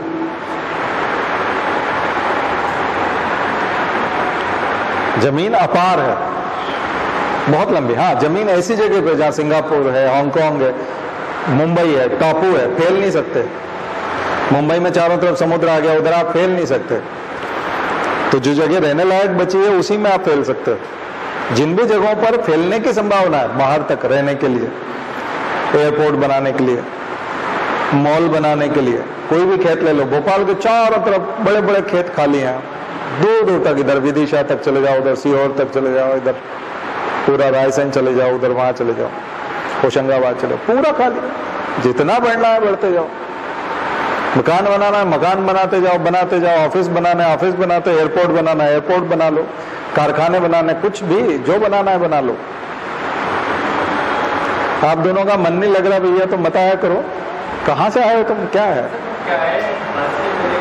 हाँ तो चले जाओ, यहाँ ऐसे डिस्टर्ब मत करो, बात मत करो, चले जाओ ना, कोई नहीं, हम बुरा नहीं मानेंगे, चले जाओ। तो थोड़ा परेशान हो रहे हो आप, तो आपके कंसेप्ट कुछ क्लियर हुए ना। वो कभी भी बुलबुला फूट सकता है, और बुलबुला कब होता है, जैसे हमने कहा ना, गुब्बारे को फुलाते जाएंगे तो भाव बढ़ते जाते हैं, तो गुब्बारा फूल रहा है। और जब ज्यादा फूल जाता है तो समझदार लोग कान में उंगली डाल देते हैं। ठीक है, तो बबल बस्ट, इसको बबल बस्ट कहते हैं। तो ये बबल कभी भी प्राइस वाला कभी भी बस्ट कर सकता है, कभी बस्ट हो जाएगा, और जिस दिन होगा उस दिन पूरा कोलैप्स हो जाएगा, श्रीलंका हो जाना है। श्रीलंका, खाद्य पदार्थों की कीमतें बहुत बढ़ जाएंगी। आप कहोगे मेरे पास 10 करोड़ का खेत है, तो भैया एक काम करो, 1 साल का खाना खरीद लो, गेहूं खरीद लो। नहीं, वो तो हम 1 महीने का ही खरीद पाएंगे, इतने ज्यादा पैसे नहीं है। क्यों, 2 करोड़ का खेत है, 10 करोड़ का खेत है, तो होगा ही, फिर तो कर ही लोगे। नहीं, उसको कोई लेने को तैयार नहीं है, क्योंकि खाना बहुत महंगा। तो कभी भी मूल्य शिफ्ट हो सकता है, प्राइजेस कभी भी शिफ्ट हो सकता है, कहीं पे भी। और जब बबल बहुत बस्ट होने की स्थिति में आता है, जब आप बहुत अनाप शनाप बढ़ाते जाते हो कि आम आदमी की पहुंच से भी बाहर हो गया, केवल विशिष्ट लोग ही उसको खरीद सकते हैं, तो इसका मतलब है कि वो बस्ट होने के कगार पे, क्योंकि बैंकिंग के दायरे में, क्योंकि बैंकिंग के दायरे से बाहर हो जाएगा। अभी 10 लाख के जितने फ्लैट होते हैं, 5 लाख के फ्लैट होते हैं, वो सब बिक जाते हैं। 5 से 10 लाख की, 15 लाख की जितनी प्रॉपर्टी होती है वो सब बिक जाती है। क्यों बिक जाती है? क्योंकि व्यक्ति के दायरे में खरीदता है। सब्जी भाजी बेचने वाला भी खरीद लेता है। हर कोई मकान का सपना देख रहा है, जो भी मकान का सपना देख रहा है 15 लाख तक का मकान खरीद लेता है, 10 लाख तक का मकान खरीद लेता है। 25 लाख से ऊपर के मकानों में जो जॉब लगे हुए हैं जिनके सरकारी और जिनको सैलरी मिलती है, वही हिम्मत कर पाता है, या जिनका बिजनेस बहुत अच्छा चल रहा है। 50 लाख से ऊपर मकान जिनकी ब्लैक मनी है, जिन्हें टैक्स चोरी कर रखी है, बिजनेस करते हैं और टैक्स चोरी करते हैं, और सरकारी कर्मचारी हैं और रिश्वत खाते हैं, वो लोग 50 लाख से ऊपर वाले बहुत आसानी से खरीद पाते हैं। बहुत आसानी से शब्द यूज कर रहा हूं। और फिर जिनको हम बहुत पूंजीपति कहते हैं, या ऐसे जो बड़े बड़े लोग हैं, जो जिनको बड़े बड़े सेठ कहते हैं, प्लूटोक्रेट, या जो हम लोग ये वर्ड यूज करते हैं, वो लोग फिर करोड़ों के मकान और वो सब उनको खरीद पाते हैं। तो इसका मतलब सबसे ज्यादा मकानों की जरूरत है 10 से 15 लाख, 5 लाख से 15 लाख के बीच के मकानों की जरूरत इस देश को सबसे ज्यादा है, और वो पहुंच से बाहर होते जा रहे हैं। और जिस दिन वो पहुंच से बाहर हो जाएंगे, बैंकिंग का सेक्टर भी कमजोर हो जाएगा और डिमांड भी कम पड़ जाएगी, क्योंकि उसकी पहुंच से ही बाहर है। और फिर और ज्यादा महंगा करते जाओगे कि अब वो 15 वाला जो है 25 हो गया और वही 35 हो गया, तो वही बबल बस्ट के आसपास पहुंच जाएगा। तो पहुंच से बाहर, तो किसी ने अगर 35 में ले लिया इस चक्कर में कि 55 का हो जाएगा तो मैं 20 लाख कमा लूंगा, वो 35 का भी नहीं रहेगा। उसको हो सकता है कि वो 30 में भी बेचना चाहे तो कोई भी खरीदने वाला नहीं मिलेगा। सब प्राइम क्राइसिस, इसी को बोलते हैं सब प्राइम क्राइसिस।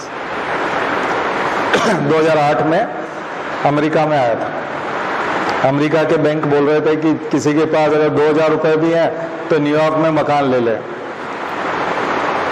2000 में इसलिए कई जगह लिखा रहता ना, 1 रुपए में मकान का मुहूर्त करें, आज ही गृह प्रवेश करें, ऑटो के पीछे लिखा रहता। 1 रुपया लेके आइए और गृह प्रवेश कर जाइए। गृह प्रवेश का मतलब ये है कि आपके पास सोना चांदी पॉलिसी सब गिरवी रख दो। मकान तो 20 लाख का है, लेकिन आपका जो खेत है या और भी जो कोलेटरल्स हैं जितने भी, यानी 50 लाख की चीजें आप हमारे यहाँ गिरवी रख दो, 1 रुपया जमा करा दो, हम चाबी दे देते हैं। और फिर हर महीने जो है उसकी किस्त दिया करना 25,000 रुपया, 20 सालों तक, 20 सालों तक 25-25 हजार रुपये हर महीने दे देना। ये तुम्हारा हुआ, तो उसका पैसा डूब नहीं सकता क्योंकि उसने कोलेटरल कितना जमा कर रखा है, 50 लाख का,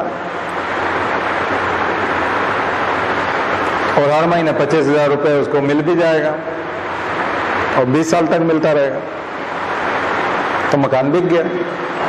ये ऐसी स्कीम आती है। फिर जब ऐसी स्कीम आने लग जाए ना मार्केट में, एक फ्लैट के ऊपर दूसरा फ्लैट फ्री, 1 रुपए में ज्वाइन वो करें, जैसा न्यूयॉर्क ने जारी किया था कि 2000 रुपए भी आपके पास है तो न्यूयॉर्क में अपना खुद का मकान खरीदें, तो भैया जिसका खुद का था उसने बेचा क्यों? उसके पास किस्त के पैसे नहीं थे। 2000 में तो वो भी दे देगा, चाबी भी दे देगा, लेकिन किस्त शुरू हो जाएगी हर महीने की। तो कार में सोना पसंद करता था, मकान के बाहर ही कार खड़ी कर देता था, उसी का मकान है, चाबी दिया है बैंक में, अब अंदर घुस नहीं सकता मकान में, और कार में जाके सो जाता था। अब उसको कुछ लेना ना देना, मगन रहना, बैंक को कुछ नहीं देना कि उसने मकान दे दिया। ऐसे हजारों लोगों ने अपने मकान की चाबी बैंक को पकड़ा दी। अब बैंक ग्राहक ढूंढ रहे कि इन मकान के खरीदार मिल जाएंगे, क्योंकि मकान को आपने इतना महंगा कर दिया, मार्केट में उतनी सैलरी नहीं है आदमी की, उसको उतना पैसा ही नहीं मिलता, तो वो आपको देगा कैसे? आपको समझ, कई लोगों को लगता है महंगा होता जाएगा, इसमें इन्वेस्ट करते हैं बहुत महंगा होता जाएगा। अरे कितना महंगा होगा? कहां से लाएगा आदमी पैसे? पैसे कहां से लाएगा? आपको देने के लिए पैसे भी तो आने चाहिए ना, कहां से आएंगे? उसका कोई लॉजिक तो बनता हो। तो चीजें समझ में आई आपको? तो जनरल चीज भी बता दी आज मैंने आपको, बहुत काम की है। और बबल बस्ट हो गया तो लास्ट में जो लोग फंसते हैं वो फंस जाते हैं। लास्ट बायर जो होता है वो उसके ऊपर आ जाता है। वो गेम खेलते हैं ना बॉल, फिर लास्ट में पिटाई होगी तो बॉल जिसके हाथ में रहती है और वो किसी को फेंक नहीं पाया सही समय पे, किसी को कैच नहीं करा पाया, उसी के हाथ में रह गया, अब वो पीटेगा।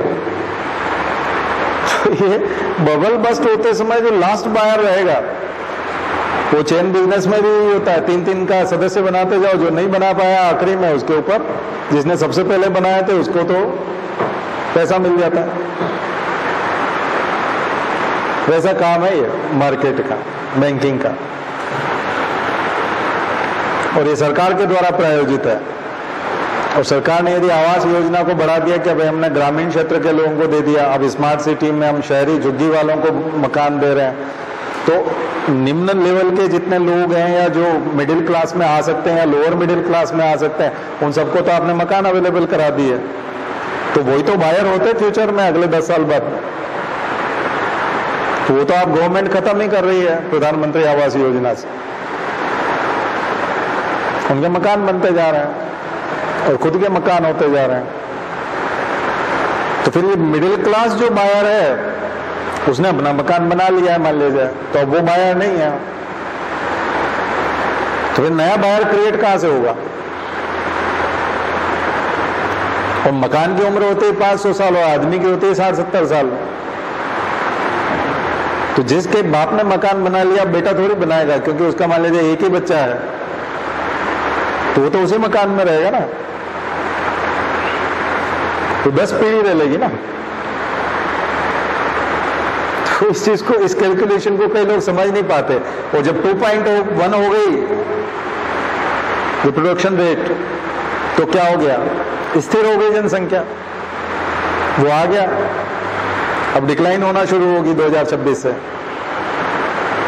और डिक्लाइन होगी तो 2040-41 के बाद में आपकी संख्या जो है वो कम होती जाएगी। आप मकान बना रहे हो बढ़ते क्रम में कि जनसंख्या बढ़ती जाएगी, जनसंख्या घटना शुरू हो जाएगी, तो डिमांड तो खत्म, सप्लाई बहुत रहेगी, तो प्राइस घटेंगे।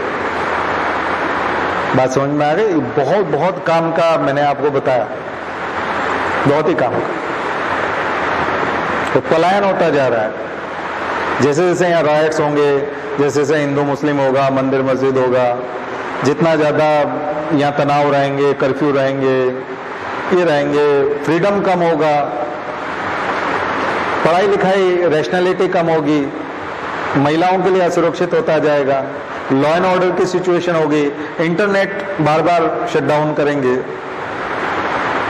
इंटरनेट कट कर देते ना कि आज इस जिले में 3 दिन तक इंटरनेट नहीं चलने देंगे क्योंकि यहाँ तनाव बढ़ने की, ऐसी चीजें जब बार बार होगी तो लोग यूरोप में अमेरिका में बसना चाहेंगे। तो हमारे तो E7 E6 में मैं जिस इलाके में रहता हूँ तो वहाँ हर तीसरे घर में जो है एक आध बुढ़े बुढ़ी रहते हैं, बस सब उनके बच्चे गए विदेशों में, पूरा गायब है वो, खाली मकान है, बड़े बड़े मकान खाली है। वो इंडिया आना ही नहीं चाहते, बात ही नहीं करना चाहते, यहाँ सूट ही नहीं करता उन्हें। मैंने कहा ना US में मैं जिनके यहाँ रुका था वो बोलते थे कि इनकी तबीयत खराब है इसलिए डॉक्टर ने मना किया है कि इंडिया नहीं जाना है, ये बीमार है इसलिए डॉक्टर ने मना किया इंडिया नहीं। तो इंडिया तो हम भी तो जाएंगे, हम तो आपके यहाँ पर 15-20 दिन के लिए 20 दिन के लिए आए, लेकिन फिर तो हम वापस इंडिया जाएंगे। बोले नहीं ये तो 70 साल के है ना, तो एयर क्वालिटी बहुत खराब है ना, तो ये तो मर जाएंगे वहां जाएंगे तो इनको तो साफ है एयर में जहाँ इंडेक्स 40 है 39 है 50 से नीचे है वहां रहने की आदत है। आपके यहाँ तो 300 आम बात है।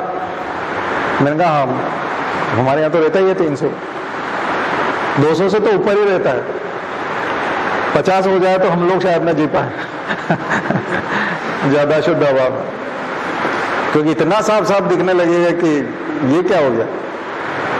अभी लॉकडाउन में दिखने लगा था ना बहुत साफ साफ, आकाश एकदम नीला दिखने लगा था, बादल एकदम सफेद दिखने लगे थे।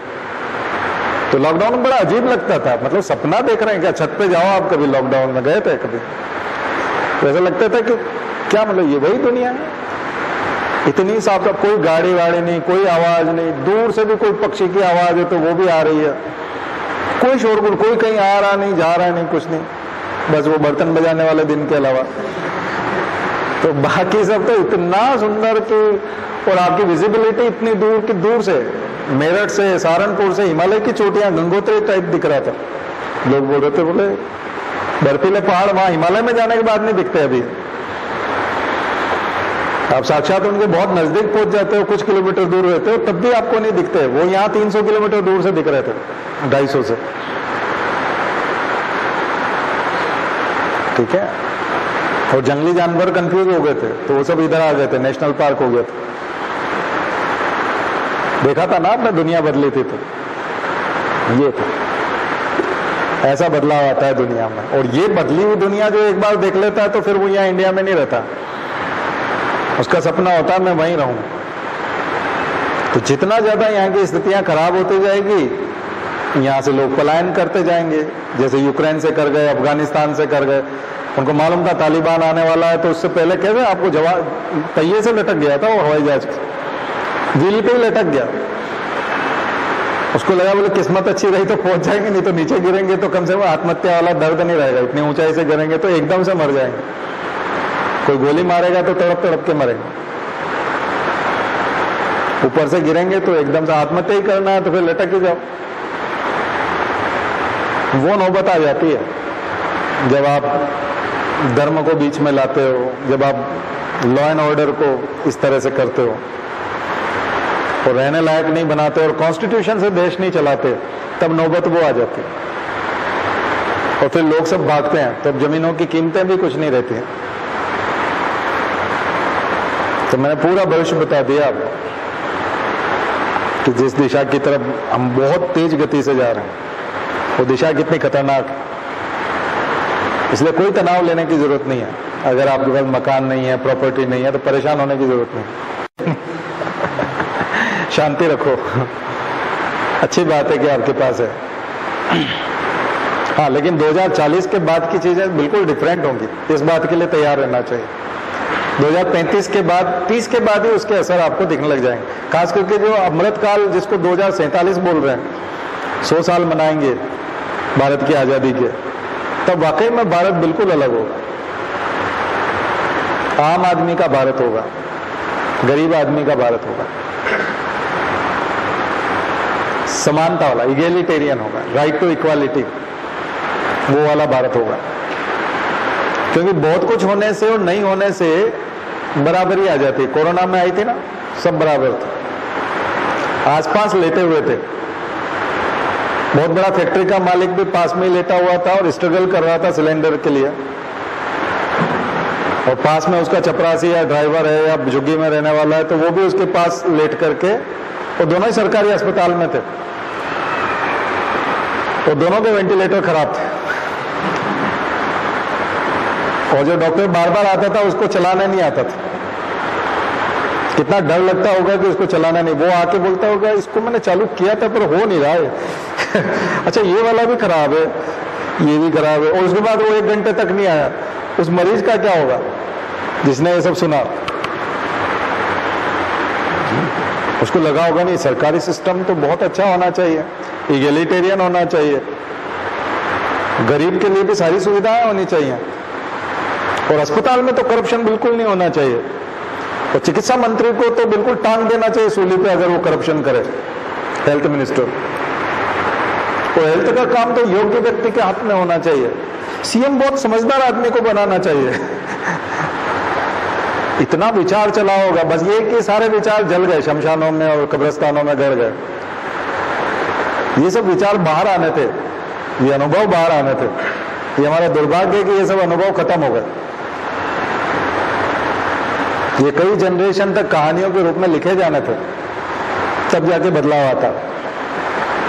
लेकिन वो दूसरी लहर थी और उस दूसरी लहर में किसी को छोड़ा नहीं उसने। जो भी चपेटे में आया, मोर्टेलिटी बहुत ज्यादा थी। 1 करोड़ लोग मारे गए हैं, सरकार 5 लाख बोलती है, WHO बोल रहा है 50 लाख, लेकिन मैं कहता हूं 1 करोड़, और उसके बाद भी मरते ही जा रहे हैं। इस साल जितने भी लोग केदारनाथ गए, बहुत सारे जो हार्ट अटैक और सब मर रहे हैं, 40-50 मर गए अभी।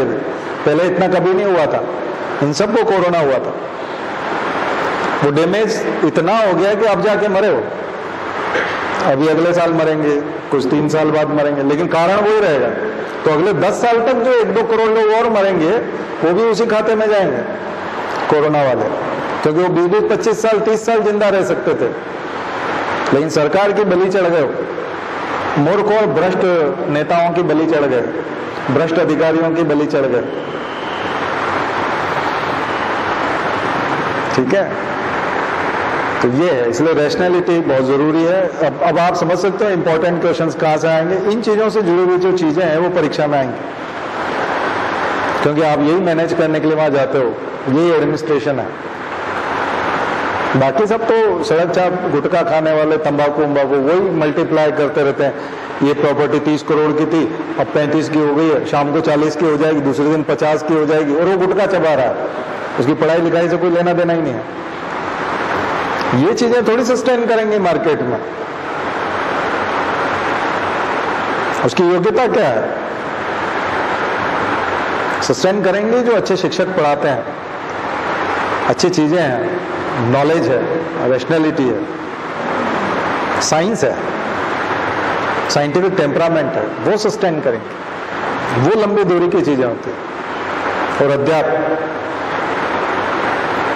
अध्यात्म सस्टेन करेगा, क्योंकि ये संतुलन सिखाता है, योग, अध्यात्म, ध्यान, मेडिटेशन। ईश्वर को आप माइनस नहीं कर सकते, लेकिन धर्म का ये जो आडंबर वाला और ये जो पूजा पाठ और मूर्ति और ये और मंदिर और ये झगड़े टंटे, ये नहीं, रैशनैलिटी वाला, तर्क तथ्य प्रमाण पे आधारित वैज्ञानिक अध्यात्मवाद, वो सस्टेन करेगा। उपनिषदों का ज्ञान, भारतीय संस्कृति का ज्ञान, वो आपको बचाएगा। तो उसकी जरूरत है, क्योंकि जिंदा रहने के लिए जरूरत है, नहीं तो डिप्रेशन आएगा। वो थेरेपी है, ये थेरेपी नहीं है। क्योंकि इन्होंने तो भगवान को भी, मूर्ति को भी मास्क पहना दिया था। पता चला वैक्सीनेशन के दोनों डोज भी करवा दिए भगवान के, क्योंकि वो समझ में नहीं आएगा, उसमें रैशनल नहीं है। ठीक है, चलिए। तो अगले सप्ताह के लिए जो लोग नहीं आएंगे उनको अभी से मेरी बहुत बहुत शुभकामनाएं परीक्षा के लिए, और जो शनिवार को आएंगे उनको और उस दिन दे देंगे। ठीक है, चलिए। ओम देव